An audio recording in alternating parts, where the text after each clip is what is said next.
Bismillahirrahmanirrahim. Assalamualaikum warahmatullahi wabarakatuh. Alhamdulillahi ala ihsani wa syukru lahu ala taufiqihi wa amtinani wa asyhadu an la ilaha illallah wahdahu la syarika lahu ta'ziman li sya'ni wa asyhadu anna Muhammadan abduhu wa rasuluhu da'ila ridwani. Allahumma salli alaihi wa ala alihi wa ashabihi wa ikhwani hadirin dan hadirat yang dirahmati oleh Allah Subhanahu wa taala. Tidak terasa sebentar lagi insyaallah kita akan meninggalkan bulan Sya'ban dan menuju bulan Ramadan yang kita tunggu-tunggu bersama. Semoga Allah mudahkan kita bertemu dengan bulan suci tersebut ya. Salawat dan salam tercurahkan selalu kepada junjungan kita Nabi Muhammad sallallahu alaihi wasallam dan juga kepada keluarganya serta seluruh sahabat beliau tanpa terkecuali. Bulan Ramadan adalah bulan yang merupakan kesempatan bagi kita untuk meraih ampunan Allah Subhanahu wa taala ya. Sebagaimana dalam banyak hadis Rasulullah SAW bersabda, "Man shoma Ramadhana imanan wa ihtisaban ghufira lahu ma taqaddama min dhanbihi." Barang siapa yang berpuasa di bulan Ramadan penuh dengan keimanan dan penuh pengharapan. Dan ini syarat, harus beriman. Ini adalah syariat dari Allah Subhanahu wa taala dan harus berharap ihtisaban, berharap diampuni oleh Allah Subhanahu wa taala. Jadi janganlah seorang berpuasa hanya sekedar mengikuti ritual tahunan atau mengikuti kegiatan masyarakat, tapi hendaknya dia hadirkan dalam dirinya bahwasanya dia ingin diampuni dosa-dosanya oleh Allah Subhanahu wa taala dengan berpuasa di bulan Ramadan. Maka barang siapa yang berpuasa dengan keimanan dan penuh pengharapan, ghufira lahu ma taqaddama min dzambi, akan diampuni dosa-dosanya yang telah lalu. Wa man qama ramadhana imanan wa ihtisaban ghufira lahu ma taqaddama min dzambi. Barang siapa yang salat malam di bulan Ramadan, salat tarawih di bulan Ramadan penuh dengan keimanan dan penuh pengharapan, diampuni dosa-dosa yang telah lalu. Wa man qama lailatal qadri imanan wa ihtisaban ghufira lahu ma taqaddama min dzambi. Barang siapa yang menghidupkan malam Lailatul Qadar dengan ibadah, dengan penuh keimanan dan penuh pengharapan, akan diampuni dosa-dosanya yang telah lalu. Jadi Ramadan adalah bulan maghfirah ya. Dan barang siapa yang diampuni dosa-dosanya, dia akan masuk surga. Karena tidaklah seorang terhalangi dari masuk surga kecuali karena ada dosa-dosanya. Kalau diampuni oleh Allah, dia masuk surga. Makanya Aisyah radhiyallahu anha pernah bertanya kepada Nabi, "Ya Rasulullah, kalau saya tahu suatu malam adalah malam Lailatul Qadar, madza aqul? Apa yang harus aku ucapkan?" Kata Nabi sallallahu alaihi wasallam, "Quli Allahumma innaka 'afuwun tuhibbul 'afwa fa'fu anni." Katakanlah, ya Allah, sungguhnya Engkau Maha Pengampun dan Engkau mencintai pengampunan, maka ampunilah hambamu ini. Karenanya dalam hadis Rasulullah SAW mengatakan, "Walillahi utaqa'u minan niran wa dzalika kullal lailah." Bahwasanya Allah mencatat hamba-hambanya terbebaskan dari neraka jahanam, dan itu berlaku setiap malam di bulan Ramadan. Berlaku setiap malam di bulan Ramadan ya. Jadi kalau seorang tidak sempat dicatat oleh Allah, tidak berhasil dicatat oleh Allah sebagai orang terbebaskan dari neraka jahanam di malam pertama, mungkin ibadahnya kurang, mungkin semangatnya kurang, masih ada malam kedua. Kalau dia tidak tercatat juga di malam kedua, masih ada malam ketiga untuk dicatat terbebaskan dari neraka jahanam. Kalau tidak berhasil di malam ketiga, masih ada malam seterusnya sampai malam ke-29 atau malam 30. Oleh karenanya hadis yang masyhur yang sering disampaikan oleh para khatib, Ramadan syahrun awaluhu rahmah wa awsatuhu maghfirah wa akhiruhu itqu minan nar. Ramadan adalah bulan yang 10 hari pertamanya adalah rahmat, 10 hari keduanya adalah ampunan, 10 hari ketiganya adalah pembebasan dari neraka jahanam. Ini hadis yang dhaif secara sanad, hadisnya dhaif karena dalam sanadnya ada perawi yang bernama Ali bin Zaid bin Jud'an dan dia adalah perawi yang dhaif. Kemudian dari matannya hadis yang mungkar karena bertentangan dengan hadis yang sahih yang tadi saya sebutkan. Bahwasanya pembebasan dari neraka jahanam itu berlaku setiap malam, bukan cuma 10 malam terakhir. Ya, karena hadis ini juga konsekuensinya tidak logis. Seandainya ada seorang hanya bisa berpuasa di 10 malam pertama, dia baru dapat rahmat, kemudian dia meninggal dunia. Dia baru dapat rahmat, belum dapat apa? Ampunan. Kalau dia meninggal di 10 malam yang kedua, dia baru dapat apa? Ampunan. Ya, percuma dapat rahmat, dapat ampunan, tapi belum bebas dari neraka jahanam. Ya. Oleh karenanya sebenarnya pembebasan dari neraka jahanam itu berlaku dari malam pertama. Oleh karenanya barang siapa yang bertemu dengan bulan Ramadan dan 30 malam lewat dan dia tidak sempat diampuni, maka ini hamba yang celaka. Kata Nabi sallallahu alaihi wasallam, syaqiya, kata Nabi sallallahu alaihi wasallam, Jibril datang kepadaku dan berkata, "Syaqiya abdun adraka Ramadan fansalakha falam yughfar lahu." Celaka seorang hamba bertemu dengan bulan Ramadan, kemudian bulan Ramadan lewat berlalu dan dia tidak diampuni, maka celaka hamba ini. Ini kata Jibril alaihissalam dan Nabi mengaminkan, kata Nabi, amin. Kenapa? Karena Allah sudah memberi kesempatan yang besar untuk dia diampuni, ya. Bahkan Allah sudah mengkondisikan bulan tersebut. Bagaimana tidak, pada bulan tersebut pintu-pintu surga terbuka, futihat abwabul jannah, pintu surga terbuka, menandakan orang mudah untuk masuk surga. Dalam riwayat futihat abwabus sama, dibukakan pintu-pintu langit, berarti amal seorang hamba langsung diterima oleh Allah Subhanahu wa taala. Dalam riwayat yang lain futihat abwabur rahmah, dibukakan pintu-pintu rahmat, rahmat turun banyak. Kemudian usufiddati syayatin, syaitan-syaitan sudah dibelenggu. Bahkan ada yang motivasi, wa yunadi munadin, ada yang menyeru, ya baghil khairi aqbil wa ya baghil syarri aqsir, wahai pencari kebaikan semangatlah, wahai pencari keburukan berhentilah. Allah sudah mengkondisikan bulan tersebut dengan penuh ampunan, kemudian lewat 30 hari dia tidak diampuni. Ini hamba yang celaka menurut malaikat Jibril dan diaminkan oleh Nabi sallallahu alaihi wasallam. Maka jangan kita termasuk di hamba yang celaka tersebut. Karena kalau seorang tidak bisa baik di bulan Ramadan, kemudian dia mau baik di bulan apa lagi? Bulan yang sudah dikondisikan oleh Allah. Kalau seorang tidak bertobat, tidak kembali kepada Allah di bulan Ramadan, terus mau baik di bulan apa lagi?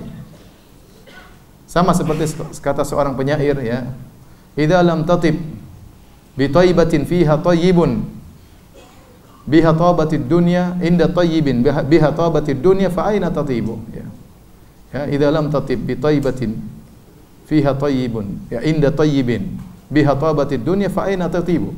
Kata seorang penyair tentang kota Madinah, jika engkau tidak bisa baik, menjadi orang baik di kota Madinah yang penuh dengan kebaikan, yang di kota tersebut ada Nabi Muhammad SAW, dan dengan dakwahnya maka tersebarlah kebaikan di alam semesta, terus mau baik di kota mana lagi? Ya, mau baik di kota Bekasi, di Madinah nggak bisa baik, mau baik di Duku Bima, ya.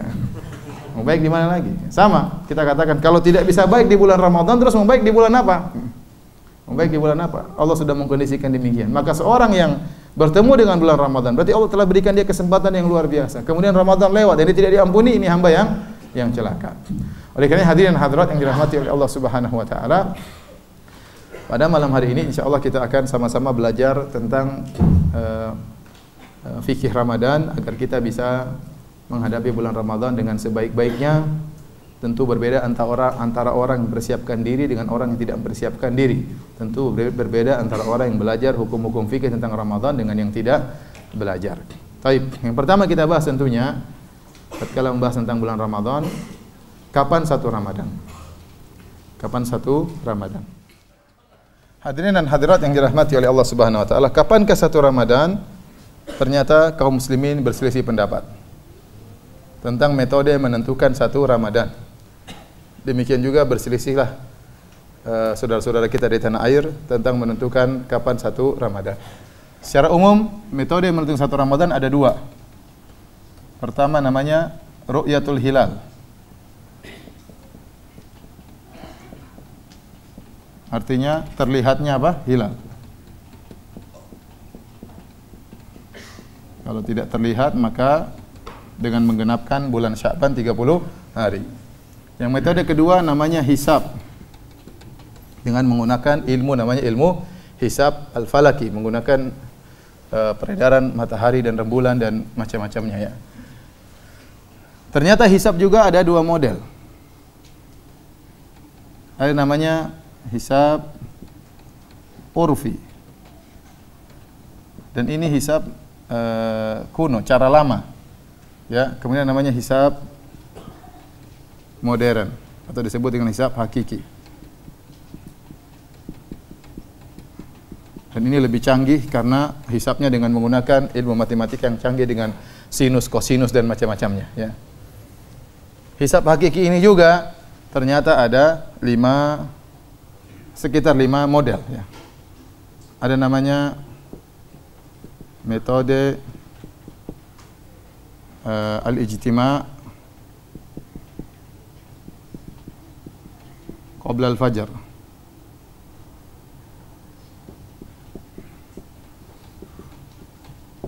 Atau disebut dengan apa? Konjungsi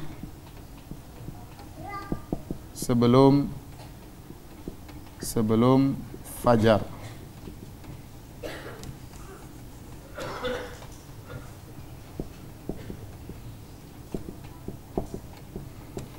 Ada namanya nomor 2 metode al-ijtima' qabla al-ghurub atau konjungsi sebelum terbenam matahari.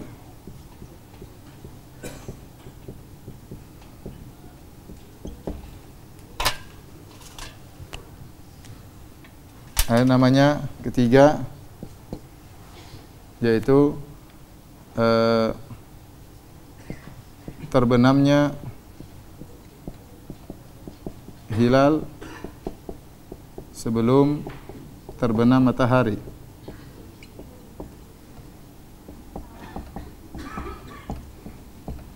Ada metode ketiga, keempat, namanya metode imkanur ru'yah. Imkanur ru'yah atau kemungkinan untuk bisa terlihat hilal. Yang kelima namanya metode wujudul hilal. Ini semua adalah metode hisab yang hasilnya berbeda-beda semuanya. Jadi Anda jangan menyangka hisab itu cuma satu model. Hisab ternyata ada berapa model? 5 model, ya. Di tanah air kita yang paling dipegang adalah 2 metode ini.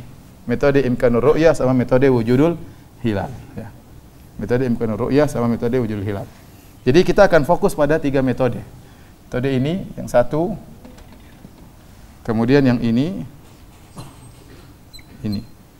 Karena inilah 3 metode yang dipakai di tanah air kita dengan berbagai macam ormas Islam. Apa maksudnya dari metode-metode ini? Saya tidak akan bahas yang lainnya, ya. Tapi maksudnya metode imkanur ru'yah, maksudnya kalau hilal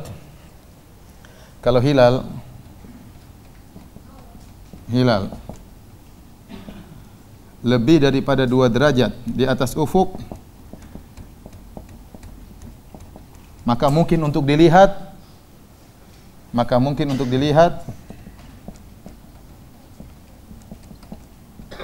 terlihat, maka besoknya 1 Ramadan meski hilalnya tidak terlihat.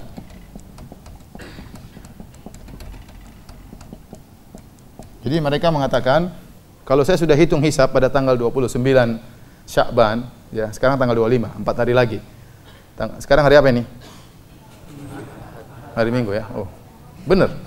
Benar, ya. Kajian rutin kita hari Ahad, ya. Hari Ahad berarti 4 hari. Rabu, Senin, Selasa, Rabu, Kamis. Nah, tanggal 29 hari Kamis itu mereka akan lihat. Kalau menurut hisab ternyata hilal berada di atas ufuk lebih dari 2 derajat, maka meskipun tidak kelihatan besok 1 Ramadan. Karena kalau hilal sudah di atas 2 derajat atas ufuk, maka itu kemungkinan terlihat. Maka meskipun tidak terlihat besok 1 Ramadan. Nah, kalau metode wujudul hilal ini lebih ekstrim lagi, ya. Jadi jika hilal di atas ufuk meski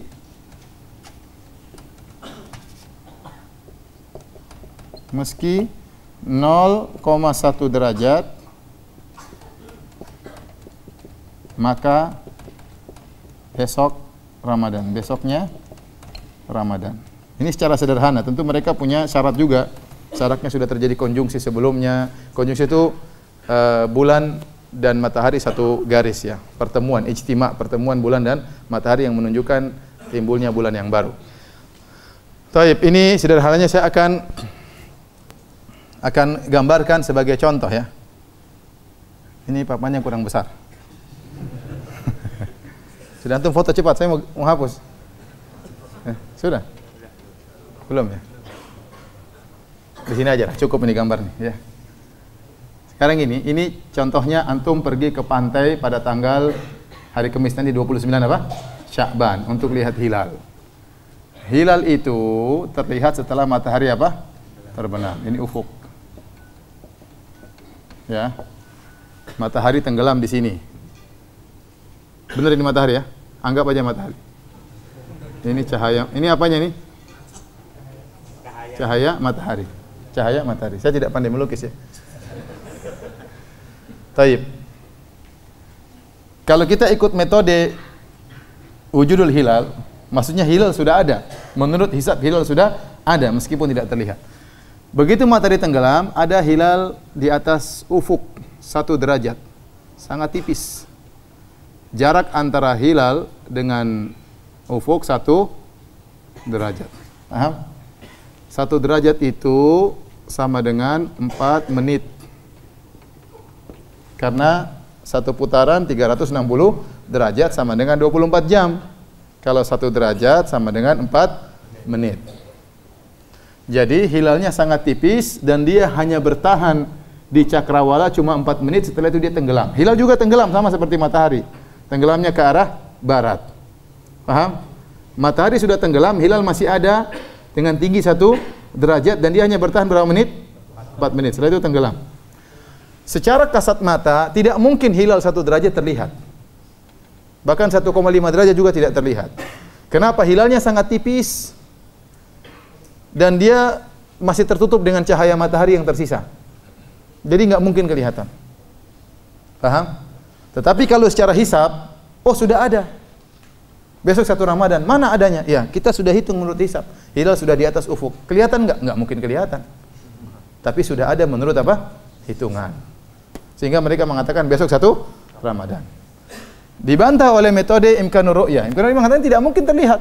Padahal Nabi mengatakan berpuasalah karena melihat apa? Hilal. Oleh karenanya mereka menggunakan metode hisab, tapi model kedua harus 2 derajat ke atas. Yang model kedua misalnya di sini. Hilalnya sudah agak besar. Bulan sabitnya sudah agak besar. Ini 2,5 derajat. Kalau 2,5 derajat mungkin terlihat.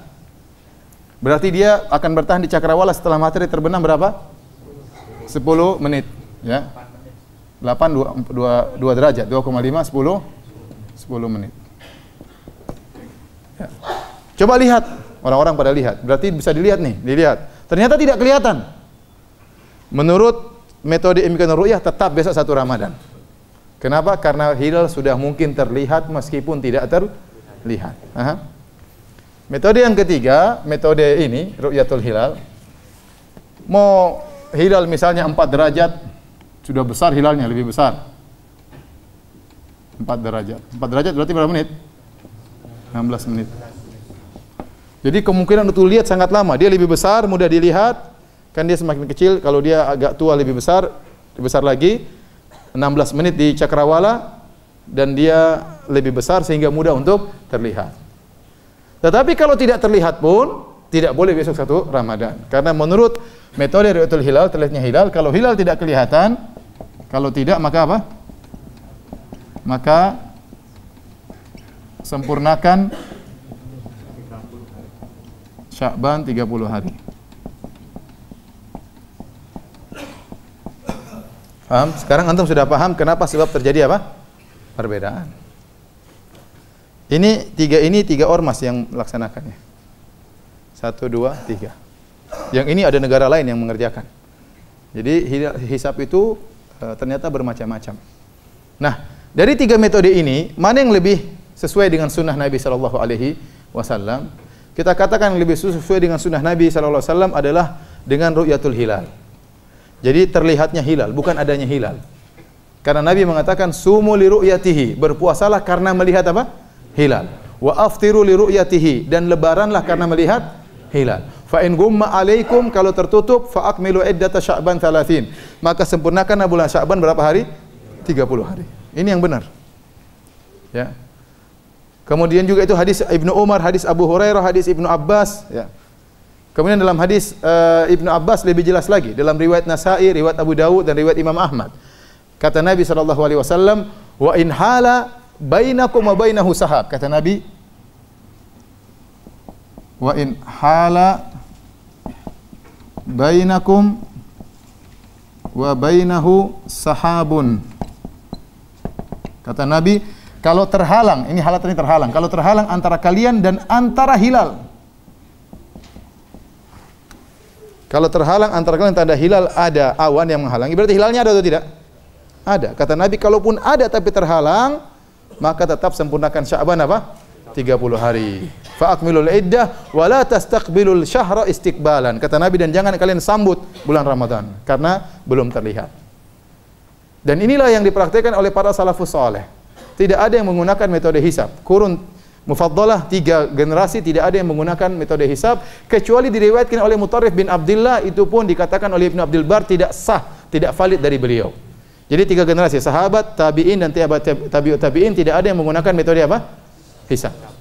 Oleh karenanya para ulama mengatakan hisab tidak dipakai, ijma ulama. Yang menukil ijma di antaranya adalah Ibnu Taimiyah dalam Majmu' Fatawa, di antaranya Ibnu Hajar dalam Fathul Bari, ya, di antaranya adalah Ibnul Munzir, kemudian Al-Baji, ini semua dinukil oleh Ibnu Hajar dan Fathul Bari. Bahwasanya ijma tidak dihisab, tidak bisa dijadikan apa? Patokan. Ya. Karena Rasulullah SAW tidak mengatakan kalau kalian terhalangi tanyalah kepada tukang hisab, tidak.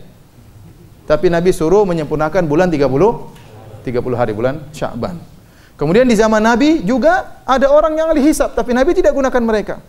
Kata Nabi SAW, nahnu ummatun ummiyah la naktub wa la nahsub. Kami adalah umat yang kebanyakan kami tidak bisa baca, tidak bisa tulis, maka kami tidak menggunakan apa? Hisab. Bulan itu 30 hari atau 29 hari. Paham?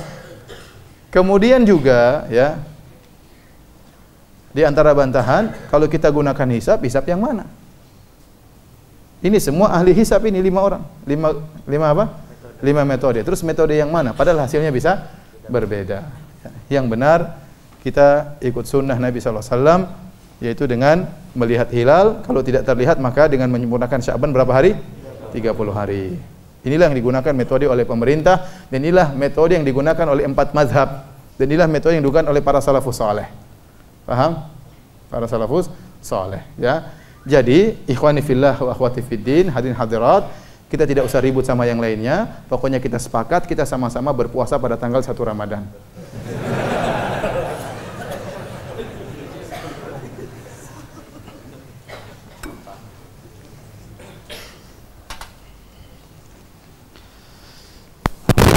Baik.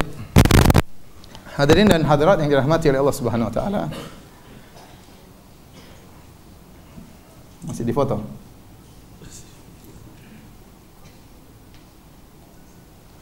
Kalau kita sudah tahu bahwasanya besok 1 Ramadan, maka kemudian apa yang harus kita lakukan? Yang pertama, kita harus berniat di malam hari. Karena Nabi SAW bersabda, man lam yubayyitis siyam qabla al-fajri fala siyama lahu. Barang siapa yang tidak pasang niat sebelum terbit fajar, niat Ramadan, maka tidak ada puasa baginya. Dan ini adalah syarat puasa Ramadan, harus berniat sejak malam. Yang penting saya dalam hati besok saya mau puasa. Dan ini berbeda dengan puasa sunnah. Kalau puasa sunnah, maka seorang boleh berniat di siang hari. Sebagaimana Nabi SAW bertanya kepada istrinya, hal indaki ta'am, apakah ada sarapan pagi? Kata istrinya, tidak ada. Kata Nabi, idzan fa ana shaim, kalau gitu saya puasa. Dari Nabi seperti itu. Ternyata perbuatan Nabi yang kalau tidak ada sarapan berpuasa diikuti oleh para sahabat. Al-Imam Al-Bukhari membuat suatu bab khusus tentang hal ini, tentang perkataan Ummu Darda mengenai Abu Darda. Kalau Abu Darda bertanya kepada Ummu Darda, hal indakum ta'am, ada makanan atau tidak? Kata Ummu Darda, tidak ada. Kata Abu Darda, idzan fa ana shaim, kalau gitu saya puasa. Ternyata bukan cuma dari Abu Darda saja, diriwayatkan juga dari Abu Talhah radhiyallahu anhu. Kalau tanya sama istrinya ada makanan, enggak ada, kata Abu Talhah, kalau gitu saya puasa. Diriwayatkan juga dari Ibnu Abbas. Ibnu Abbas kalau tanya sama istrinya ada makanan, kata istrinya enggak ada, kata Ibnu Abbas, kalau gitu saya puasa. Diriwayatkan juga dari Abu Hurairah. Kalau tanya pada istrinya ada makanan, kata istrinya enggak ada, kata Abu Hurairah, kalau gitu saya puasa. Diriwayatkan juga dari Hudzaifah bin Yaman. Kalau dia tanya sama istrinya ada makanan, kata istrinya enggak ada, kata Hudzaifah, kalau gitu saya puasa. Coba semua suami kayak begini. Kalau tanya sama istrinya, mami ada makanan enggak? Enggak ada. Kalau gitu papi puasa. Besok tanya lagi, mami ada makanan enggak? Tidak ada. Kalau gitu papi puasa. Besoknya tanya lagi, mami ada makanan enggak? Nadanya sudah berubah, tidak ada. Mami ngapain aja? Jadi para sahabat dahulu sabar, tidak suka ngomel ya. Istrinya enggak ada makanan, kalau gitu papi puasa. Jadi beda dengan puasa wajib. Kalau puasa wajib harus berniat sejak malam ya. Harus berniat sejak malam. Nah, Apakah harus melafalkan niat? Jawabannya tidak. Pendapat yang kuat dalam seluruh madhab tidak ada yang mewajibkan melafalkan niat. Bahkan dalam madhab Syafi'i paling banter mengatakan melafalkan itu hukumnya hanya mustahab, yaitu dianjurkan. Tidak sampai derajat apa? Wajib. Bahkan Ibnul Mulaqin dalam kitabnya Tawdih Syarah Sahih Bukhari berkata bahwasanya ulama Syafi'i yang mengatakan melafalkan niat hukumnya wajib maka telah salah. Karena madhab Syafi'i yang benar adalah melafalkan niat hanyalah mustahab, yang wajib yang ada di hati, yang wajib yang ada di hati. Ini sering saya ulang-ulang. Oleh karenanya dalam masalah segala ibadah menurut madhab Syafi'i seperti salat, berwudu, kemudian berpuasa, maka yang wajib niatnya di mana? Di hati. Melafalkan niat hanya dianjurkan, Oleh karenanya tatkala kita tahu fungsinya apa dianjurkan, melafalkan niat fungsinya untuk mengkokohkan apa yang ada di hati. Oleh karenanya para ulama menjelaskan kalau begitu, kalau fungsi melafalkan niat ini sebagian penjelasan Ibnu Taimiyah rahimahullah dalam Majmu' Fatawa, kalau fungsi dari melafalkan niat menurut mazhab Syafi'i adalah untuk mengkokohkan apa di hati, maka tidak perlu dikeras-keraskan. Tidak perlu kita mengatakan usolli fardhu dhuhri. Tidak perlu. Tetangganya sudah tahu juga sekarang salat zuhur. Tidak perlu. Jadi cukup dia, ini saya ajarkan, jadi cukup bagi orang yang meyakini melafalkan niat dianjurkan, ya, maka tidak perlu keras-keras, cukup dia mengkokohkan isi hatinya. Namun yang benar, pendapat yang lebih benar, pendapat jumhur ulama, mayoritas ulama, melafalkan niat dalam salat, dalam puasa, dalam wudu tidak dianjurkan. Kenapa? Karena tidak diriwayatkan dari Nabi SAW sama sekali. Tidak ada dalam hadis yang sahih, tidak ada juga dalam hadis yang dhaif, bahkan dalam hadis palsu pun tidak ada. Demikian juga tidak diriwayatkan dari sahabat. Ribuan sahabat tidak diriwayatkan mereka kalau hendak beribadah kemudian mereka melafalkan apa? Niat. Tapi kita tahu ini masalah khilafiyah. Namun kita memilih pendapat yang lebih kuat, tidak dianjurkan untuk melafalkan niat. Karena Rasulullah SAW bersabda, wa khairul huda huda Muhammad. Sebaik-baik petunjuk adalah petunjuk Rasulullah. Rasulullah SAW tidak melafalkan niat, maka kita juga tidak melafalkan niat. Tapi kalau saudara kita melafalkan niat, ya sudah. Jadi masalah itu dia mengikuti pendapat sebagian apa? Ulama. Taib. Bagaimana niat? Kalau Anda sudah pasang jam weker berarti sudah niat. Jam weker mau sahur berarti sudah niat. Kalau Anda pergi keluar beli bebek Madura, sama sudah niat untuk sahur. Sudah niat. Mas, beli bebek buat apa? Buat sahur. Sudah niat belum? Sudah niat, buktinya sudah beli bebek. Kalau niatnya sudah oke berarti sudah mantap niatnya. Ya, itu semua menunjukkan Anda sudah berniat, ya. Taib, Ustaz. Boleh enggak berniat langsung sebulan penuh? Apa setiap malam harus berniat? Paham? Paham soalnya? Karena kalau setiap malam saya khawatir lupa Ustaz, saya mau langsung niat sebulan penuh. Nabi SAW bersabda dalam Sahih Al-Bukhari,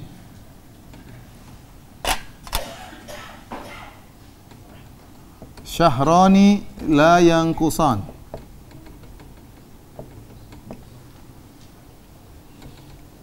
Syahra Idin. Ramadan wa Dzulhijjah. Kata Nabi ada 2 bulan yang tidak akan berkurang nilainya. Tidak akan berkurang apa? Nilainya. 2 bulan tersebutlah bulan lebaran. Bulan tersebut adalah Ramadan dan Dzulhijjah. Karena Ramadan isinya puasa, penutupnya adalah apa? Lebaran. Dan bulan Dzulhijjah isinya adalah amalan ibadah haji, di tengah-tengahnya pada tanggal 10 Dzulhijjah ada lebaran. Jadi 2 bulan spesial dibandingkan bulan-bulan yang lain. Apa maksudnya 2 bulan tidak akan berkurang? Pendapat yang lebih kuat dipilih oleh Ishaq bin Rahuyah atau bin Rahawai, bahwasanya 2 bulan ini tidak akan berkurang nilainya. Sama saja, apakah 29 hari atau 30 hari. Contoh bulan Ramadan, ada 2 kemungkinan.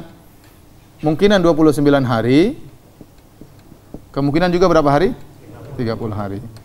Mana yang lebih afdal, Ramadannya 29 hari atau 30 hari? Jawabannya menurut Nabi sama saja. Sama saja. Anda mendapati Ramadan 29 hari atau mendapati Ramadan 30 hari, pahalanya sama.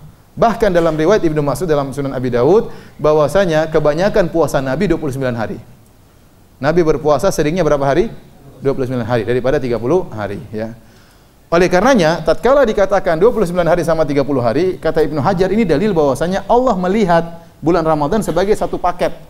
Paket satu bulan, bukan dihitung per harinya. Bukan dihitung apa? Per harinya. Bahkan Ibnu Hajar mengambil dalil dari hadis ini bahwasanya tidak semua amalan yang lebih sedikit pahalanya lebih sedikit. Karena dia buktinya orang yang puasa 29 hari amalannya lebih sedikit daripada yang berpuasa 30 hari. Tapi pahalanya sama menurut Nabi sallallahu alaihi wasallam. Paham sisi pendalilannya? 29 hari dianggap sama dengan 30 hari. Kenapa? Karena Allah memandang Ramadan sebagai satu apa? Satu paket. Kalau begitu saya pun boleh berniat satu paket. Niat 1 bulan. Paham sisi pendalilannya? Paham enggak? Kalau enggak paham saya ulang loh. Hah? Paham ya? Alhamdulillah ya.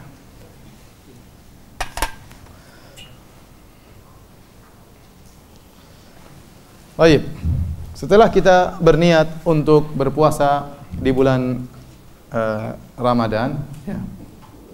Entah berniat setiap malam atau berniat langsung 1 bulan penuh, maka kita dianjurkan untuk bersahur. Dianjurkan untuk bersahur. Jadi dahulu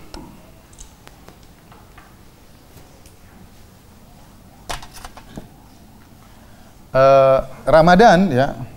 Jadi sejarah puasa ya. Pertama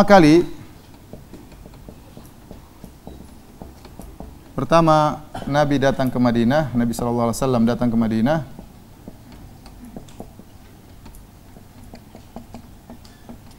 Yang wajib adalah puasa Asyura. Yaitu berapa? 10 Muharram. 10 Muharram. Belum ada puasa yang lain yang wajib. Cuma puasa setahun sekali, puasanya cuma 1 hari, 10 Muharram, dan hukumnya wajib. Kemudian pada tahun 2 Hijriah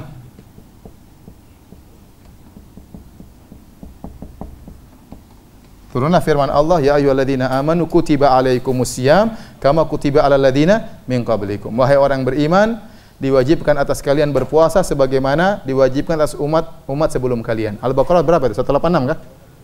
Iya. 183. 18 berapa itu?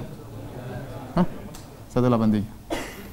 Diwajibkan sekalian berpuasa sebagaimana diwajibkan atas umat-umat sebelum kalian. Ini dalil bahwasanya orang-orang Yahudi dan Nasrani juga berpuasa dahulu. Jadi puasa itu bukan syariat spesial umat Islam. Karena umat-umat sebelumnya juga sudah pernah diwajibkan apa? Puasa. Ustadz, kenapa mereka sedang tidak puasa sekarang? Karena memang ajaran mereka sudah menyimpang. Ya. Dahulunya mereka berpuasa. Oleh karenanya, awal pertama kali disyariatkan puasa, puasa kita mirip dengan puasanya Ahlul Kitab, sebagaimana penjelasan Ibnu Jarir At-Tabari. Jadi, puasa kita sama dengan puasa Ahlul Kitab, yaitu tanpa sahur. Aturannya, kalau sudah tidur tidak boleh lagi makan minum.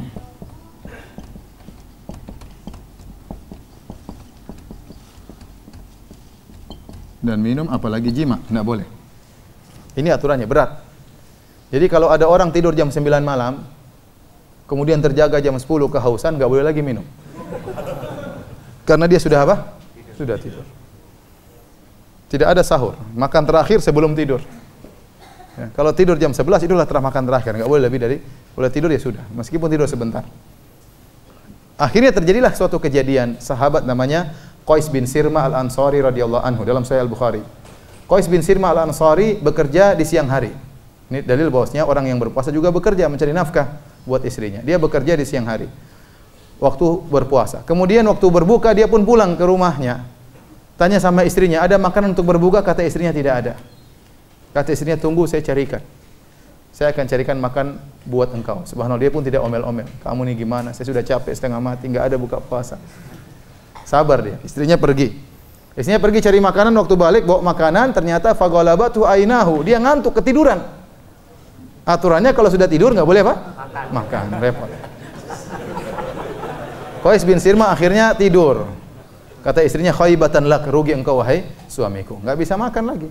Enggak bisa makan, enggak bisa minum, enggak bisa berhubungan juga dengan istrinya. Ya, dua-duanya rugi. Dia rugi, istrinya juga rugi. Dalam sebagian riwayat kata Ibnu Hajar dan riwayat yang mursal, jadi dia waktu terbangun istrinya bilang, "Kamu belum tidur kan? Kamu belum tidur kan?" Kata dia, "Sudah." "Saya sudah tidur, nggak bisa." Akhirnya keesokan harinya dia kerja lagi. Karena boleh makan nih. Lanjutin lagi puasa sampai besok. Waktu siang-siang Gusya alaihi, dia pun pingsan. Siapa? Qais bin Sirmah al-Ansari. Dia pun pingsan, kemudian dilaporkan kepada Nabi, maka turunlah firman Allah Subhanahu wa taala, "Uhilla lakum lailatas siyamir rafathu ila nisaikum." Pada malam hari dihalalkan bagi kalian untuk menggauli istri-istri kalian dan seterusnya. Kemudian firman Allah, "Fal ana basyiruhunna." Tatkala di malam hari silakan gauli istri-istri kalian. Wa batagu ma kataballahu lakum. Carilah rezeki yang Allah berikan kepada kalian. Wa kulu washrabu. Makanlah dan minumlah kalian hatta yatabayyana lakumul khaytul abyadu minal khaytil aswadi minal fajar. Sampai terbit fajar. Maka sejak saat itu berubah. Boleh makan sampai terbit fajar. Maka kita bilang semoga Allah memberi balasan yang terbaik bagi Qais bin Sirmah al-Ansari. Alhamdulillah dia pingsan. Kalau dia tidak pingsan, kita yang pingsan. Ya. Setelah itu aturan pun berubah. Disyariatkannya apa? Sahur.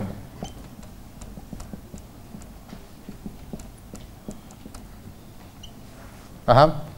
Inilah yang berlaku sekarang. Ini yang berlaku sekarang, ya. Kemudian saya lupa tadi, puasa Asyura setelah turun kewajiban puasa Ramadan, puasa Asyura jadi sunnah. Tadinya wajib, sekarang jadi apa? Sunnah. Dan demikianlah waktu tahun kedua Hijriah puasa kita seperti puasa Ahlul Kitab. Dan demikian juga sebagaimana salat kita waktu di awal Nabi pergi ke Madinah juga menghadap kiblatnya Ahlul Kitab. Menghadap apa? Baitul Maqdis. Sampai sekitar 16 bulan Rasulullah SAW baru kemudian Allah pindahkan ke Ka'bah, ya. Setelah mengatakan Rasulullah SAW di awal senang sesuai dengan Ahlul Kitab agar mereka tertarik untuk masuk Islam. Tapi ternyata mereka juga tidak masuk apa? Islam. Baik, sekarang disyariatkannya sahur. Kita akan berbicara tentang sahur, ya. Baik, hadirin dan hadirat yang dirahmati oleh Allah Subhanahu wa taala. Rasulullah SAW sangat menekankan untuk bersahur dalam banyak hadis. Di antaranya kata Nabi SAW, "Tasahharu fa inna fis sahuri barakah." Bersahurlah kalian karena dalam sahur itu ada keberkahan. Rasulullah SAW bersabda, "Al-faslu baina siyamina wa siyami ahlil kitab aklatus sahur." Pembeda antara puasa kita dengan puasa ahlul kitab adalah makan apa? Sahur. Karena mereka tidak makan sahur. Kemudian Nabi SAW bersabda, "Tasahharu walau biluqmah." Makanlah sahur kalian meskipun hanya sesuap makanan. Rasulullah SAW dalam riwayat juga mengatakan, "Walau bijur'atin min ma." Makanlah sahur kalian meskipun hanya seteguk air. Oleh karenanya penekanan ya halumu ila ghidha'il mubarak, hendaknya menuju kepada makanan yang penuh keberkahan. Jadi kata para ulama, sahur ini penuh dengan keberkahan sebagaimana kata Nabi, "Fa inna fis sahuri barakah." Sungguh dalam sahur itu ada keberkahan. Taib. Ibnu Hajar rahimahullah menjelaskan apa sisi keberkahan dari sahur. Apa sih sisi keberkahan sahur?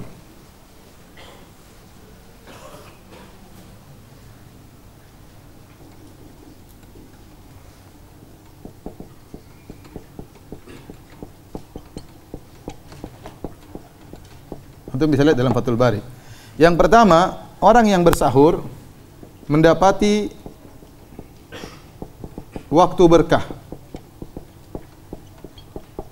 Karena waktu sahur adalah waktu sepertiga malam yang terakhir. Iya atau tidak? Bukankah sepertiga malam terakhir adalah waktu yang paling utama di mana Allah turun langit ke dunia, Allah berkata, "Hal min da'in fa astajiba lahu."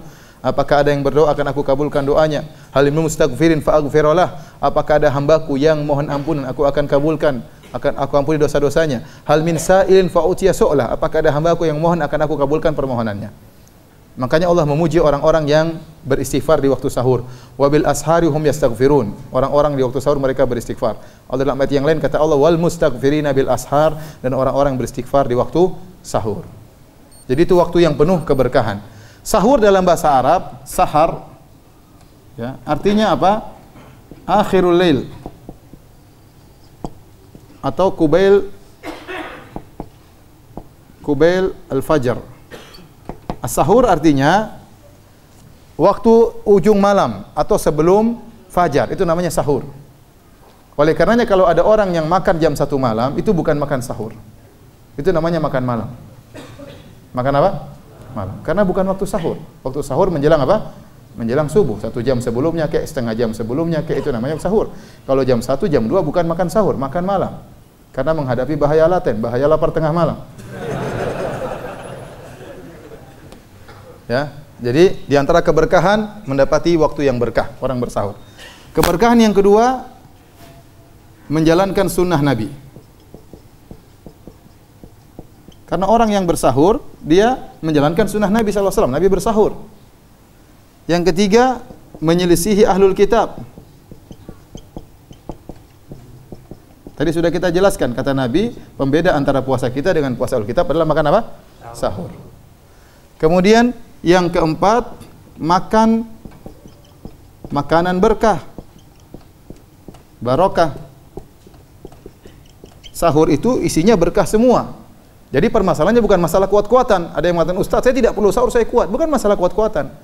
Anda harus makan sahur meskipun hanya seteguk air. Kenapa? Kalau Anda sudah makan sahur, Anda makan makanan berkah. Kalau makanan berkah sudah masuk dalam diri Anda, besok di siang hari tatkala berpuasa, Anda lebih semangat baca Quran, lebih semangat sholat duha, ya, lebih semangat bersedekah. Karena ada semangat dari dalam. Karena Anda makan makanan yang apa? Berkah. Ya, jadi berusaha makan makanan sahur karena makanannya berkah. Ini yang keempat ya.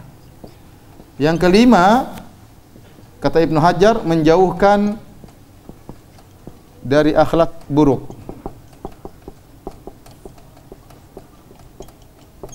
Maksudnya bagaimana? Kata Ibnu Hajar, karena orang yang bersahur dia terhindar dari akhlak yang buruk. Kenapa? Karena kalau dia tidak sahur perutnya lapar. Kalau orang perut lapar suka marah-marah. Benar atau tidak? Benar atau tidak? Benar. Oleh karenanya orang yang bersahur akan mendapatkan banyak keberkahan. Oleh karena seorang berusaha untuk bersahur. Sudah azan kan?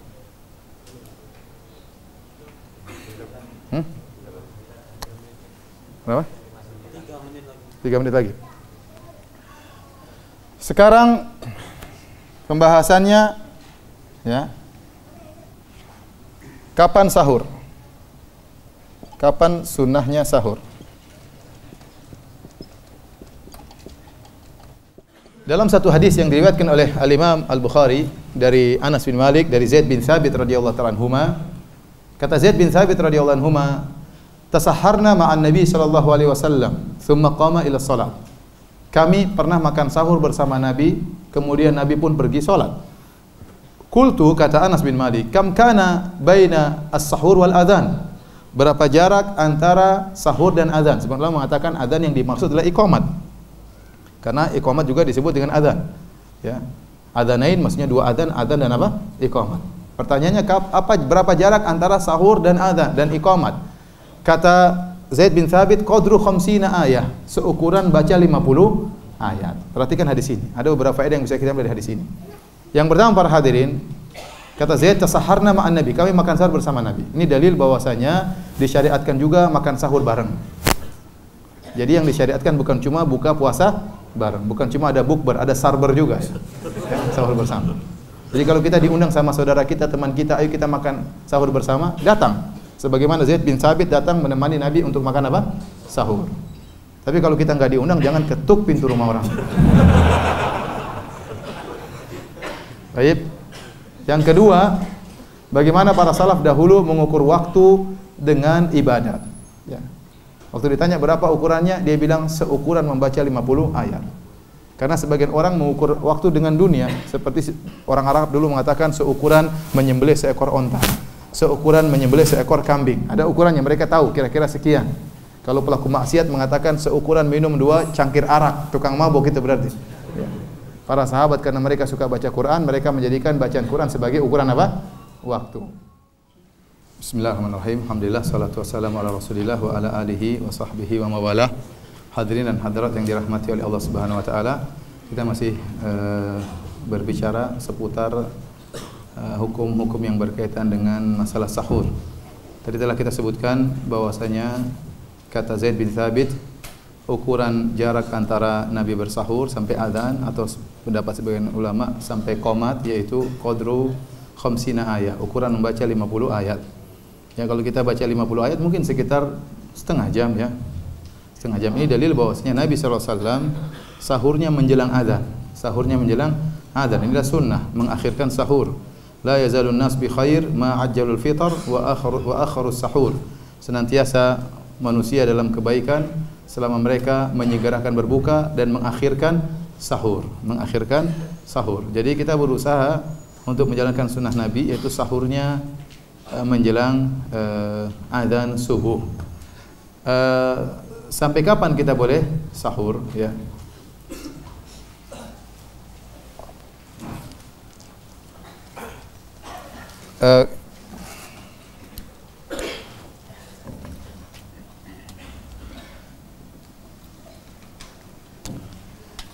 Jadi dalam Sahih Bukhari disebutkan beberapa sahabat waktu pertama kali turun ayat, kata Allah, wa kulu washrabu hatta yatabayyana lakumul khaytul abyad minal khaytul aswad. Pertama kali turun ayat seperti ini, wa kulu washrabu hatta yatabayyana lakumul khaytul abyadu minal khaytil aswad. Makanlah dan minumlah kalian sampai jelas benang putih dari benang hitam. Sebagian sahabat sudah paham yang dimaksud dengan benang putih dan benang hitam adalah benang putih adalah fajar. Benang hitam artinya kegelapan malam. Namun sebagian sahabat salah paham. Mereka mengambil dhuhr ini, mereka tidak tahu istilah benang putih, benang hitam itu maksudnya fajar dan gelap malam. Sehingga sebagian sahabat dalam Sahih Bukhari mereka mengambil benang putih dan benang hitam, mereka letakkan di kaki. Terus mereka makan, lihat. Kalau belum kelihatan makan terus. Ya. Belum kelihatan mereka susah. Kalau fajar sudah terbit, lama baru kelihatan kan? Ya mungkin setengah jam kemudian baru bisa kelihatan. Kapan fajar terbit, kapan terang, baru masuk di rumah baru kelihatan apa? Benang putih, benang hitam. Akhirnya dilaporkan kepada Nabi SAW, maka turun lagi firman Allah tambahan minal fajar.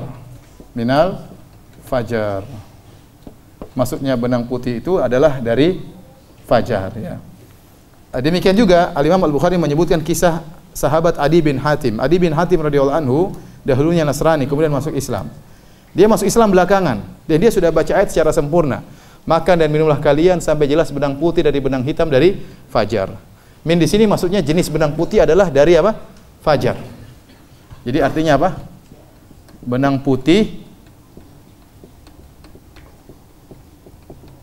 dari apa? Dari fajar. Karena para ulama menyebutkan fajar itu ada dua. Al-fajar itu ada dua, ya. Ada namanya al-fajar al-kadzib, fajar palsu.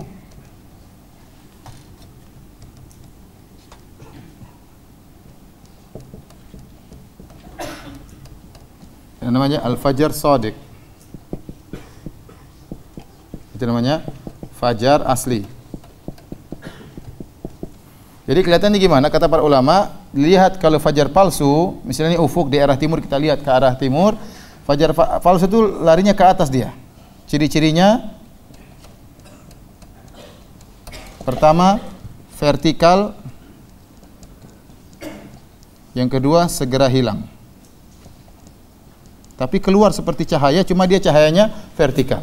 Kalau fajar shadiq, ini kegelapan malam, terus ada tiba-tiba cahaya putih seperti benang putih. Ya. Ciri-cirinya pertama apa? Horizontal, membesar dan melebar. Besar dan menyebar. Maka fajar shadiq seperti benang apa? Benang putih, ya. Jadi artinya makanlah dan minumlah kalian sampai jelas bagi kalian benang putih dari fajar. Adi bin Hatim radhiyallahu anhu, karena dia baru masuk Islam belakangan, dia baca ayat sempurna. Kalau tadi sahabat ini belum turun sehingga mereka salah paham. Ya, minal fajrnya belum turun. Sekarang Adi bin Hatim sudah baca sempurna, tapi dia menyangka min di situ adalah artinya karena, min sababiyah. Jadi dia artikan Adi bin Hatim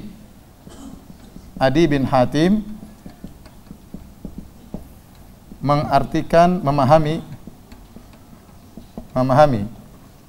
minal fajar artinya sama dengan karena fajar.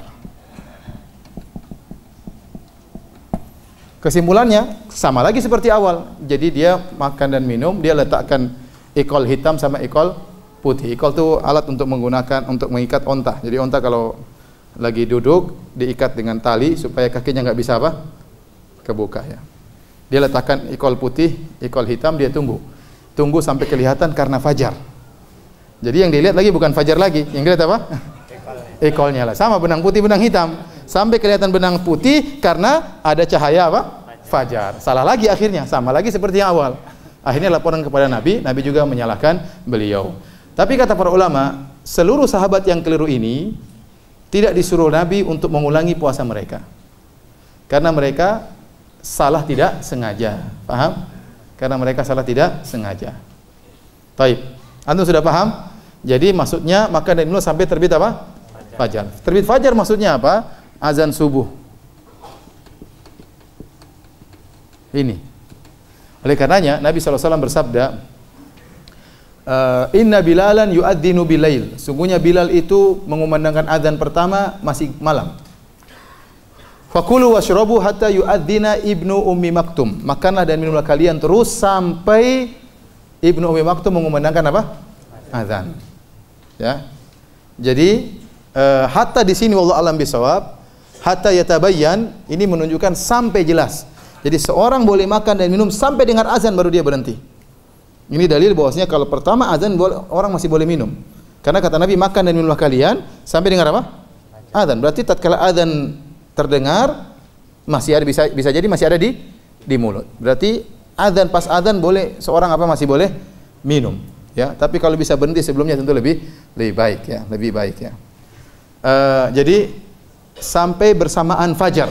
Bersamaan fajar maka itu batas terakhir makan dan minum, ya. Batas terakhir makan dan minum. Nah, hadirin dan hadirat yang dirahmati oleh Allah Subhanahu wa taala, dari sini kita tahu kesalahan sebagian saudara-saudara kita yang menggunakan imsak. Imsak itu 10 menit sebelum apa? Fajar. Imsak 10 menit sebelum fajar dan biasanya diteriakin di masjid-masjid imsak, imsak, imsak. Sehingga akhirnya orang 10 menit sudah tidak berani makan dan minum lagi. Bahkan sebelum imsak sudah berhenti. Ini semua sudah mau imsak, bukan mau fajar lagi. Ini sudah mau apa? Imsak. Jadi berhenti lagi sebelum apa? Imsak. 10 menit akhirnya bisa jadi 15 menit. Dan ini disebut oleh Ibnu Hajar dengan bid'ah yang mungkar, seperti dalam Fathul Bari. Di zaman Ibnu Hajar juga terjadi demikian. Ibnu Hajar Al-Asqalani, ya, beliau menyebutkan di zaman beliau sebelum fajar orang-orang mematikan lampu, ya. Mematikan obor, matikan lampu sebagai pertanda tidak boleh makan dan minum lagi. Padahal fajar belum apa? Belum terbit. Dan beliau mengatakan ini bid'ah yang mungkar. Ya. Padahal antara imsak dengan adzan ada berapa menit? 10 menit. 10 menit itu waktu yang efektif. Masih bisa tambah 1 piring, 2 piring. Ya tidak ya. Masih bisa berhubungan dengan istri, ya. Masih bisa ya. Ya. Jadi jangan kita haramkan yang dihalalkan oleh Allah Subhanahu wa taala, ya. Oleh karenanya kalau dengar imsak artinya makan terus tapi hati-hati, ya. Masih boleh makan tapi apa? Hati-hati, ya. Baik Ustaz, bagaimana kalau sudah dikumandangkan azan? Apakah boleh masih makan dan minum? Ya.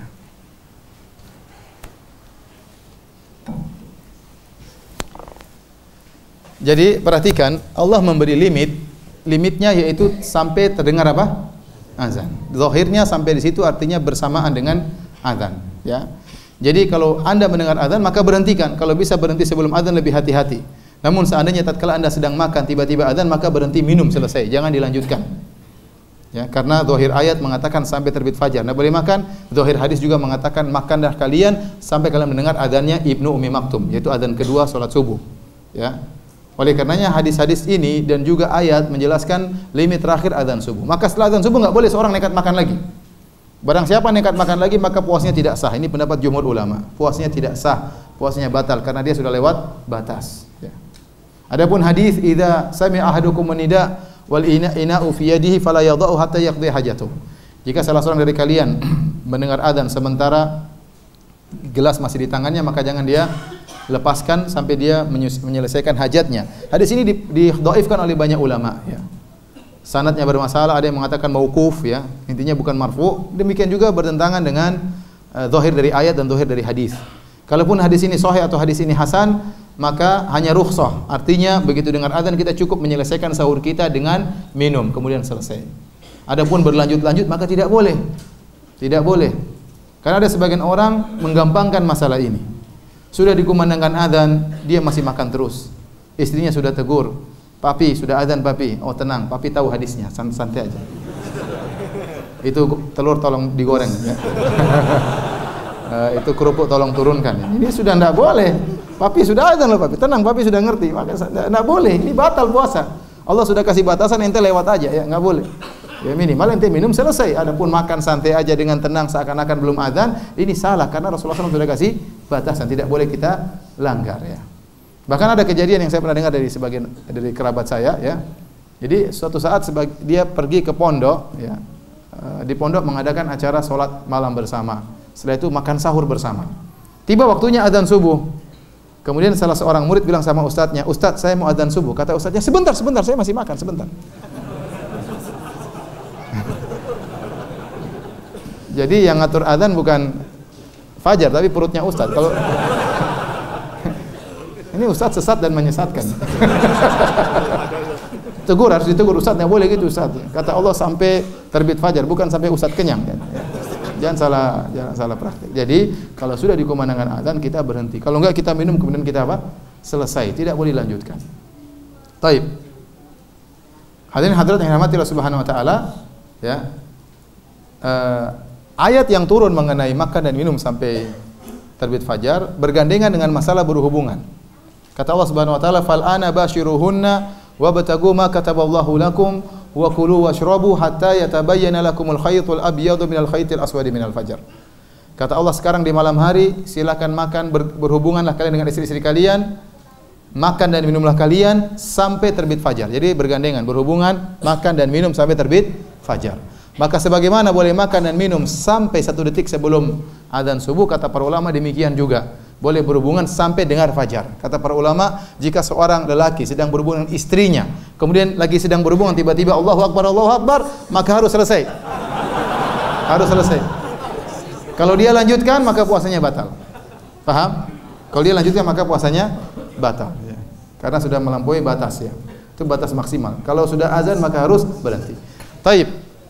Seandainya dia berhenti 5 menit sebelum azan atau 2 menit sebelum azan, enggak ada masalah, ya. Dia berhenti 2 menit sebelum azan. Maka ini mengkonsekuensikan dia pasti tidak sempat mandi junub. Dan dalil kalau Allah membolehkan seorang berhubungan sampai 1 detik sebelum azan subuh, berarti otomatis Allah membolehkan seorang mendengar azan dalam kondisi apa? Junub. Paham? Karena 1 menit tidak cukup untuk mandi junub. Paham? Oleh karenanya saya sering ditanya, "Ustaz, bagaimana kalau seorang mendapati azan subuh dalam kondisi dia belum mandi junub? Apakah puasanya sah?" Jawabannya puasanya tetap apa? Sah. Dan ini pernah terjadi perdebatan di zaman Khalifah Marwan. Tatkala ada sebagian sahabat, ya, di antaranya Abu Hurairah radhiyallahu anhu yang berfatwa barang siapa yang junub maka tidak sah puasanya. Ya, dengan ijtihad beliau atau dia mendengar suatu hadis yang sudah mansukh, ya. Maka kemudian Marwan menyuruh sebagian sahabat bertanya kepada istri-istri Nabi karena istri Nabi yang lebih paham tentang masalah ini. Maka pergilah mereka menuju Aisyah dan Ummu Salamah radhiyallahu ta'ala anhuma. Maka Ummu Salamah dan Aisyah radhiyallahu ta'ala anhuma, istri-istri Nabi, Ummul Mukminin, Ummahatul Mukminin berkata, "Kana Nabiyyu sallallahu alaihi wasallam yudrikuhul fajr wa huwa junubun min ahlihi." Nabi sallallahu alaihi wasallam mendapati fajar dalam kondisi junub karena bergaul dengan istrinya. Dalam sebagian riwayat min ghairi ihtilamin, bukan karena mimpi basah, tapi karena bergaul dengan apa? Istrinya dalam kondisi junub. Kemudian tsumma qama ila salat. Kemudian Rasulullah SAW iktasala wa qama ila salat. Kemudian Rasulullah SAW mandi junub, kemudian pergi salat, ya. Paham? Dan ini dalil bahwasanya seorang boleh mendapati fajar, kemudian dia berhubungan dengan istrinya malam hari, tidak langsung mandi, mungkin dingin dan macam-macam, dia tunda mandinya nanti setelah azan, sebagaimana dipraktikkan oleh Nabi Shallallahu Alaihi Wasallam. Ini juga dalil bahwasanya hendaknya antara azan subuh dengan qomat hendaknya jarak waktunya cukup, ya. Karena cukup untuk orang mandi junub. Setelah mandi junub cukup lagi untuk salat 2 rakaat sebelum apa? Subuh. Seperti di Arab Saudi, jarak antara adzan dan qomat 25 menit sampai 30 menit. 25 menit sampai 30 menit. Jadi saya sering juga begitu. Jadi mandi junub setelah subuh. Setelah subuh mandi junub, kemudian mandi biasa, tidak buru-buru, enggak, biasa aja mandi. Setelah itu ya ke belakang ke toilet mandi, kemudian pergi berjalan menuju masjid. Sampai di masjid masih bisa sholat 2 rakaat sebelum subuh. Setelah sholat masih bisa baca Quran sedikit, masih bisa berdoa, baru qomat. Kalau Indonesia agak susah seperti itu. Agak susah. Jarak antara adzan dengan qomat mungkin 10 menit, terkadang 5 menit. Cukup sholat 2 rakaat langsung qomat. Padahal sang muadzin mengumandangkan as-salatu khairum minan naum. Itu kan azan kedua itu. Yang artinya sholat subuh lebih baik daripada tidur. Ada orang as-salatu khairum minan, terjaga. Oh, sholat lebih baik daripada tidur. Segera dia pergi ke toilet, kemudian dia mandi sampai ke masjid, sholat sudah selesai. Katanya sholat lebih baik daripada tidur. Saya sudah kesini, sholat sudah apa? Selesai. Ente bilang hayalah sholat, ayo pergi sholat. Ternyata sampai sini sholat sudah buyaran. Gimana? Ya. Jadi harus ada jarak antara adzan dengan iqamah, terutama sholat subuh. Ya, sebagian masjid alhamdulillah 15 menit. Itu jarak yang pas 15 menit ya. Kalau kita mau cepat-cepat lagi mungkin 10 menit ya. Makanya saya bilang orang Indonesia harus lebih rajin daripada orang Saudi. Ya. Dia harus bangun sebelum apa? Sebelum subuh. Harus lebih rajin. Orang Saudi kalaupun bangun pas subuh dia masih tidak akan ketinggalan sholat subuh karena jeda waktu cukup panjang. Taib, hadirin hadirat yang rahmatillah subhanahu wa ta'ala, ini dalil bahwasanya orang boleh mendapatkan fajar dalam kondisi junub dan puasanya sah. Para ulama membahas tentang masalah wanita yang bersih di malam hari tapi dia tidak mandi junub sampai mendengar azan subuh. Bagaimana puasanya wanita ini? Sebagian ulama mengatakan wanita ini puasanya tidak sah karena tidak bisa dikiaskan haid dengan junub. Pendapat sebagian ulama. Karena kalau seorang di siang hari mimpi basah, dia junub, maka puasanya bisa dia lanjutkan, tidak apa-apa. Tapi kalau seorang di siang hari, wanita di siang hari kemudian haid, maka puasanya harus batal, berhenti. Maka kata mereka tidak bisa dikiaskan haid dengan junub. Ya. Sebagian ulama mengatakan tidak. Pendapat jumhur ulama sama. Ya.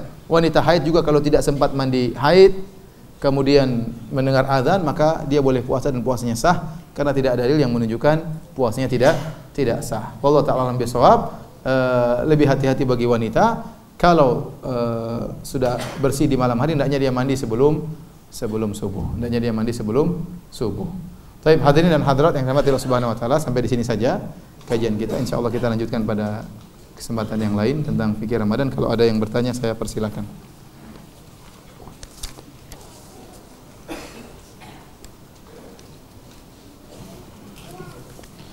Ustaz, terkait niat puasa Ramadan, mana yang lebih afdal, dilakukan tiap malam atau di awal Ramadan saja? Paling afdal tiap malam, ya. Karena para ulama sepakat tiap malam lebih afdal.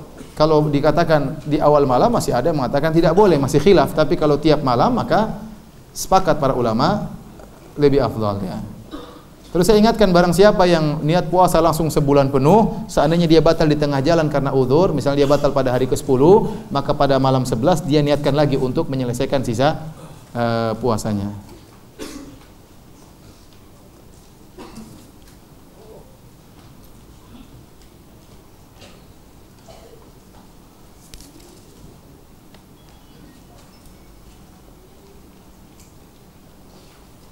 Jika kita sakit kan ada rukhsah untuk tidak berpuasa. Lalu apakah kita termasuk tidak menjalani aturan Allah apabila kita memaksakan diri untuk tetap berpuasa? Mohon pencerahan Ustaz. Iya, kalau seorang sakit, maka hendaknya dia tidak usah berpuasa, ya. Jangan dia paksakan dirinya, ya. Tentunya sakit yang memang repot, ya, bukan sembarang sakit, ya. Kamu tidak puasa kenapa? Sakit apa? Sakit panu, ya jangan. Itu sakit yang tidak mengganggu, ya. Mau puasa enggak jadi masalah, ya. Maksudnya sakit misalnya demam, panas yang repot, flu mungkin, kalau dia berpuasa semakin berat, dia harus minum obat, ya. Kalau berpuasa menambah sakitnya atau memperlambat kesembuhannya, maka dia boleh berbuka. Saya ulangi. Kalau ternyata dia berpuasa menambah parah sakitnya atau memperlambat kesembuhannya, maka dia boleh apa? Berbuka.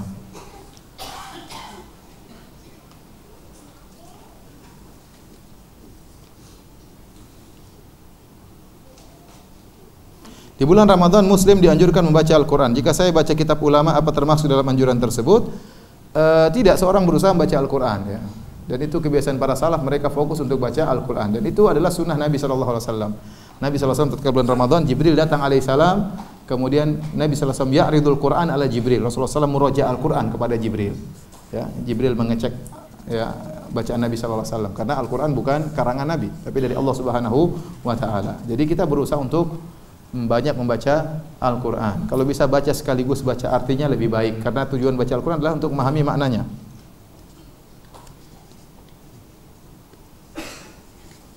Bagaimana cara mensikapi salam-salaman dengan sanak famili yang bukan mahram?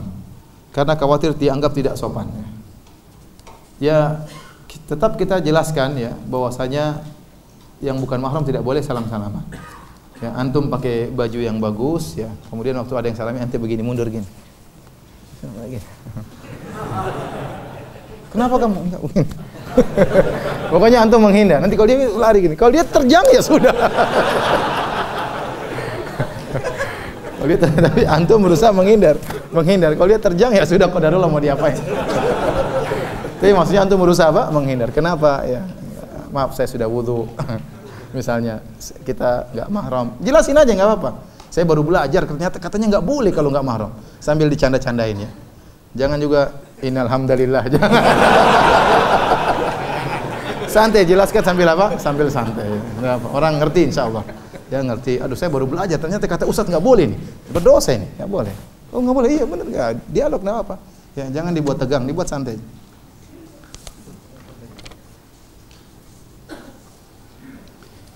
Ada hadis berpuasalah maka akan sehat. Tadi ini hadis dhaif, sumu tasihhu, berpuasalah kalian akan sehat. Tapi hadis ini maknanya benar. Orang yang berpuasa ya akan apa? Sehat ya, berdasarkan penelitian dan terbukti bahwasanya orang yang sering puasa lebih apa? Lebih sehat. Tetapi secara sanad hadis ini hadisnya apa? Dhaif.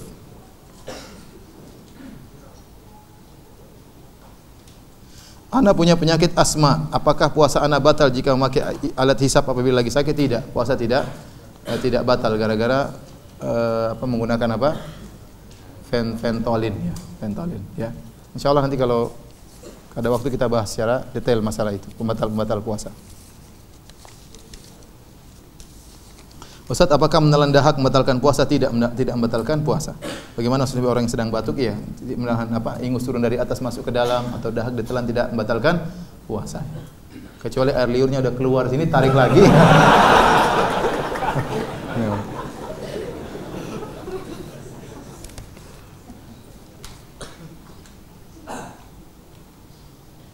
Ustadz, apakah boleh istri sholat tarawih di masjid? Ya, ini pemirsa Ahsan TV. Bolehkah istri sholat tarawih di masjid? Boleh. Ya. Kata Rasulullah SAW, la tamna'u ima Allahi masajidallah wa buyutuhunna khairun lahun. Janganlah kalian melarang para wanita pergi ke masjid, tetapi di rumah mereka lebih baik bagi mereka. Jadi wanita itu dimuliakan oleh Islam.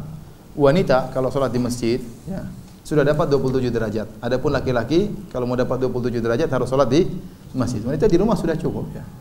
Berlaku juga dalam sholat tarawih. Ya. Tapi kalau dia ingin ke masjid maka tidak boleh kita larang. Mungkin dia ingin lebih khusyuk mendengar bacaan imam. Mungkin dia ingin sholat lebih lama karena imam bacanya lama kalau di masjid. Kalau dia sholat sendiri mungkin cepat. Mungkin dia sambil duduk ingin baca Al-Quran. Maka tidak mengapa. Karena banyak sahabiat yang sholat bersama Nabi SAW. Ibu-ibu juga sholat bersama Nabi. Ada yang bawa anak mereka tatkala sholat bersama Nabi. Ini dalil bahwasanya perkaranya lapang. Mau sholat di rumah silakan, lebih afdal. Tapi kalau ingin ke masjid juga tidak mengapa.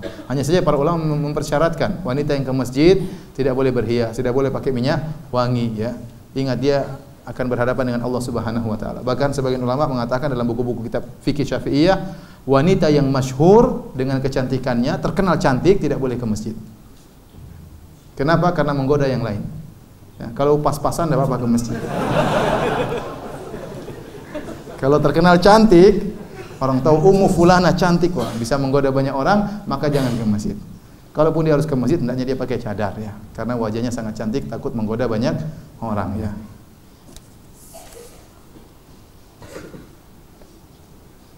Bagaimana bekas air wudu di mulut setelah kumur? Apakah harus dibuang sampai habis? Buang sewajarnya ya. Jadi dikumur-kumur kemudian apa dibuang. Tidak apa-apa, itu rukhsah. Itu rukhsah keringanan ya.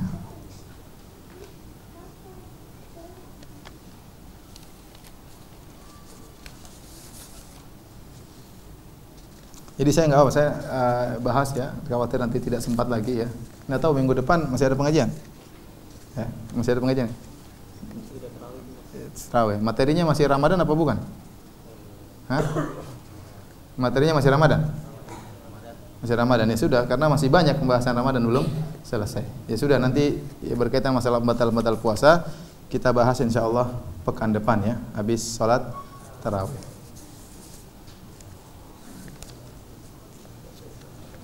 Saat bulan Ramadan setan dibelenggu. Apakah maksud dibelenggu di sini?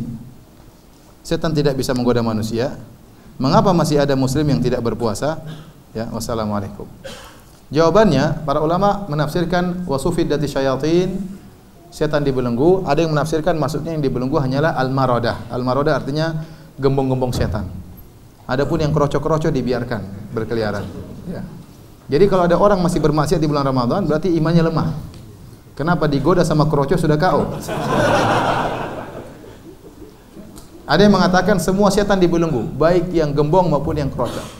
Tetapi dibelenggu tidak berarti mereka tidak bisa beraktivitas. Mereka beraktivitas tapi terhalang. Seperti orang dibelenggu, diborgol, masih bisa gerak tapi sulit. Sehingga mereka masih bisa menggoda. Tapi kita yakin dan kita lihat kenyataannya di Ramadan aktivitas maksiat berkurang. Itu tidak? Iya. Karena memang setan-setannya lagi liburan. Kemudian yang berikutnya, ingat, kenapa terjadi maksiat? Karena yang dibelenggu cuma setan-setan dari golongan jin. Adapun setan dari golongan manusia, ya, tidak dibelenggu. Kemudian kenapa kok masih ada maksiat? Karena kata para ulama bahwasanya kemaksiatan timbul dari dua faktor, faktor eksternal dan faktor internal. Faktor eksternal godaan dari setan jin maupun setan manusia, internal dari hawa nafsu yang menyuruh kepada keburukan. Ya. Taruhlah seorang tanpa ada setan, tanpa ada macam-macam, semuanya lagi di penjara, lagi dibelenggu, ya, seorang bisa jadi memang sudah jadi setan manusia. Ya. Jadi dia sudah diajarin, dilatih sama setan 11 bulan. Waktu bulan Ramadan setannya cuti, dia sudah terlatih.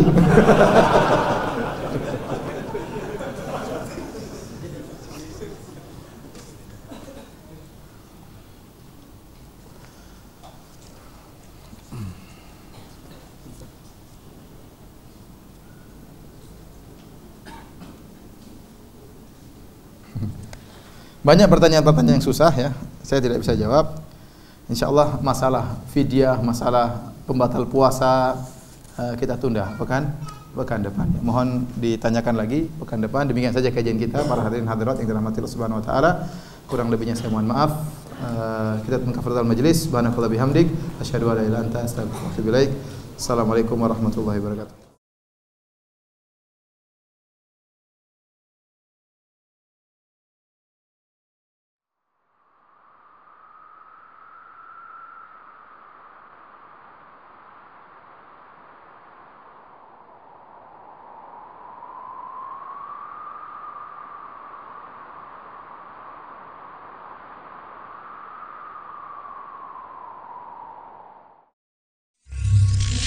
جزاء الإحسان إلا الإحسان